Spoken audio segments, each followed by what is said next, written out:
নমস্কাৰ ট্ৰেডিঙৰ দ্বিতীয় ভিডিঅ'লৈ মই স্বাগতম জনাইছোঁ আৰু আজি এটা ট্ৰেড লৈছোঁ। আজি নিফটি এক্সপায়াৰী আছিলে, লগতে বেংক নিফটি যোৱাকালি এক্সপায়াৰী গ'ল। কি ট্ৰেড লৈছিলোঁ, কেনেকৈ লৈছিলোঁ অকণমান দেখাব চেষ্টা কৰিম।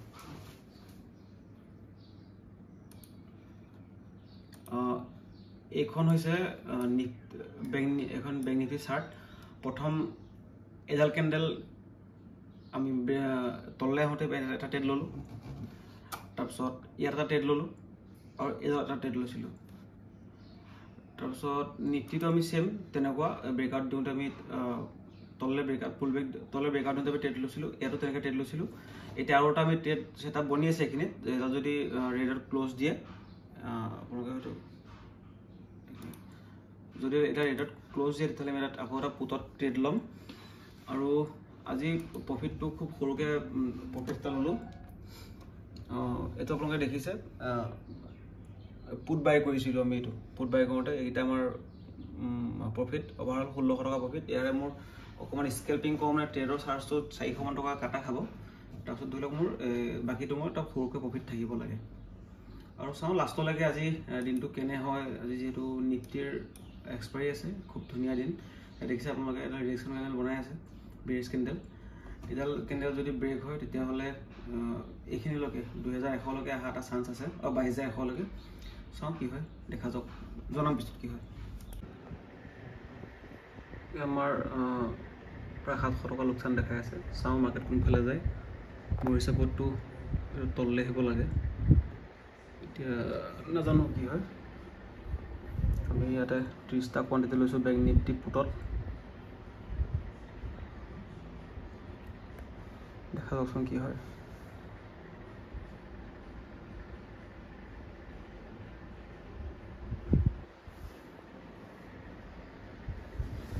এডাল যদি ৰেড কেণ্ডেল তলত ক্ল'জ দিয়ে তেতিয়াহ'লে আমি অকণমান আশা কৰিব পাৰোঁ যে আমাৰ লছটো ৰিকভাৰী প্ৰফিটত দেখা পাম বুলি।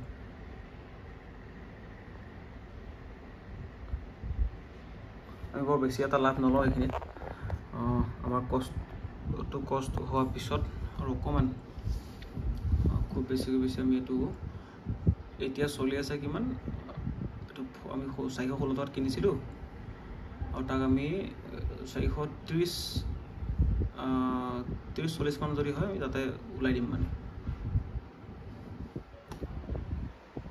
চাওঁ HDFCও তললৈ দেখাই আছে, ৰিলায়েন্সটো অকণমান ওপৰত যাব ট্ৰাই কৰিছে। চাওঁ কি হয়, দেখা যাওক, দেখুৱাম কি হয়।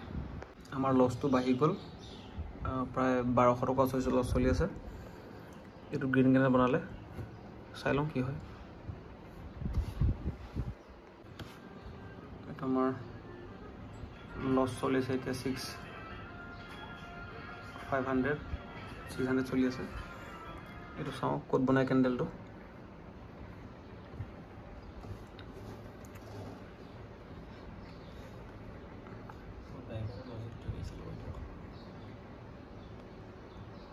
মই বাই কৰিছিলোঁ মানে এডাল খুব ডাঙৰ চেলিং কেণ্ডেল বনাইছিলে।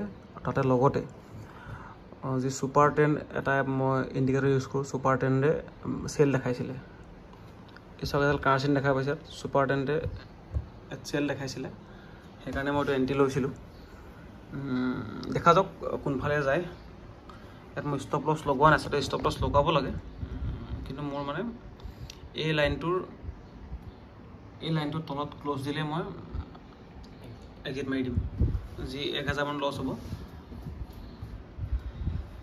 আমাৰ লছটো কমি এইটো পালেগৈ। চাওক মই ষ্টপ লছ লগাইছোঁ, ষ্টপ লছটো মই কাটি দিওঁ।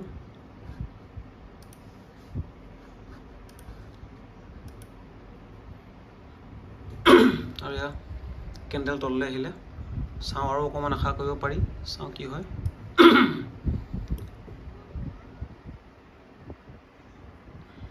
অকণমান আশা কৰিম, বেছি নহয়।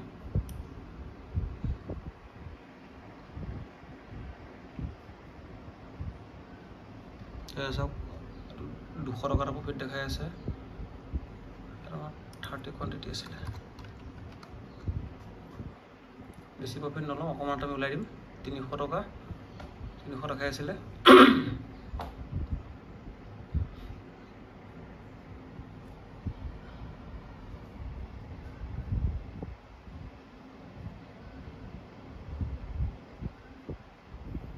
আকৌ অভাৰ লছলৈ আহি গ'লোঁ আমি এইডাল কেণ্ডেল এইখিনি ছাপৰ্ট লৈছে অকণমান যদি ব্ৰেক কৰে তো আমি এটা ধুনীয়া মুভমেণ্ট আশা কৰিব পাৰোঁ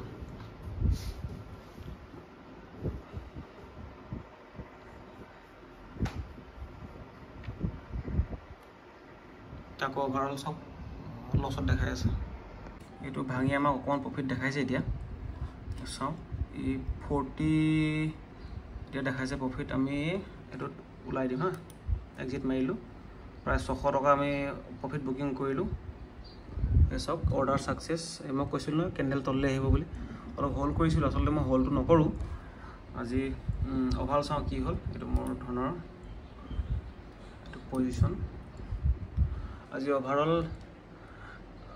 2300 টকা পালোঁ এইটো এইকেইটা মোৰ ট্ৰেড আছিলে ট্ৰেড আজি অকণ বেছি হৈ গ'ল 1 2 3 4 5 6 7 8 8টা আচলতে ইমানটো ট্ৰেড ল'ব নালাগে মই ৰাতিপুৱা প্ৰফিটতে আছিলোঁ কিন্তু মই যিহেতু এটা লাৰ্ণিং পিৰিয়ডত আছোঁ তো শিকিছোঁ মানে এইখিনি জেগাত ট্ৰেড ল'লে কেনেকুৱা হয় কি কথা তে মানুহে পেপাৰ ট্ৰেড কৰি শিকে সেইটোও ভাল কথা কিন্তু মানে মই ইম'শ্যনটোৰ কাৰণে নিজৰ কেপিটেলটো ইউজ কৰিছোঁ যাতে ট্ৰেড কৰিব পাৰি মই বহুত টকা লগোৱা নাই দেখাইছোঁ মোৰ টকাটো ইয়াত মোৰ এইটো কেপিটেল বৰ্তমান প্ৰায় 13,000 ওচৰা-ওচৰি মানে 12,300 মোৰ কেপিটেল ইউজ হৈছে আৰু